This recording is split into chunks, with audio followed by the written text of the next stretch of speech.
Musa. Umva se. Dore umushinga rero. Ugiye kuntiza umugore. Turi bujyane gusa tukaba twicaranye hano ngiye. Sinenda kumusoma simuhobera nta kibazo. Wayabonye amafaranga? Aha ni 1,000. Ariko umuntu kumva komeza avuga 1,000. Biteze. Ni byiza. Tugiye kujyana n'abantu bahora banyemeraho. Ngo nta mugore mfite. We tugiye kujyana twicarane. Urye umwe ngewe 100 ndarisigira umugabo wawe. Ni ukuvuga ngo ibyo kurya ibyo kunywa ntago biri buve muri aho. Uwo yayanga kandi ndi buyamusigira. 1,000. Urumva ko harimo n'ikiryo. Akira amafaranga. Fata amafaranga. Ubwo bye.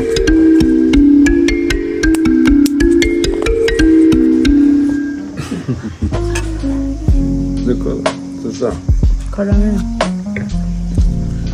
Kibanza cyo ndabemeje. Iki ni iki mutwe mbatsinze. Uko byamera. Yes. Basava. Ntabwo se papa sava. Mbabarira umbwire. Ubu neza byaranze uravuga tureka nibera umuseriveri. Ndi umuseriveri ariko hari ibyo navuganye n'uwafashe hano. Hanyuma se ngubu musigaye mutuye? Twe twagiye gutura epfiriya mu gikombe. Hepfo hasi. Hano hakundi tu. Kiryoherwa rero.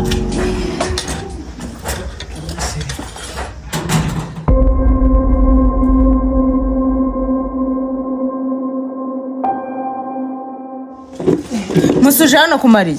Wese waje gukora icyaho ngaho. Hanyuma se ndanga tutabyumvikanyeho ntabwo ndi gukorera amafaranga. Wumvikana nande nanjye uyu nguyu namuhaye amafaranga nawe aje kuyakorera. Ari gukorera yahe mafaranga? Namuhaye amafaranga nyine. None se ubundi wowe niba nagusigiye amafaranga uri kunyirukanga inyuma ungenda inyuma ngo bigende. Ikihe kintu warunu? Rugorgira. Warunu mwese mwamireje amafaranga mu ntoki mwigeze mumbwira ngo mbyemere. Utabyemera none uri gutanga amango na za senkani. Ngaho se n'iki nsubiza amafaranga yanjye kiranyirukanga inyuma. Dore uyu nguyu namuhaye senkani n'10 twari tuje kwiyakiriza. Ubwo hasigaye 40. Numvire jururu niba rugera mu mutwe. Vayo ujya gufata 40 nasigaye. Sheri haguruka nawe. Vayo ujya gufata 40 nasigaye.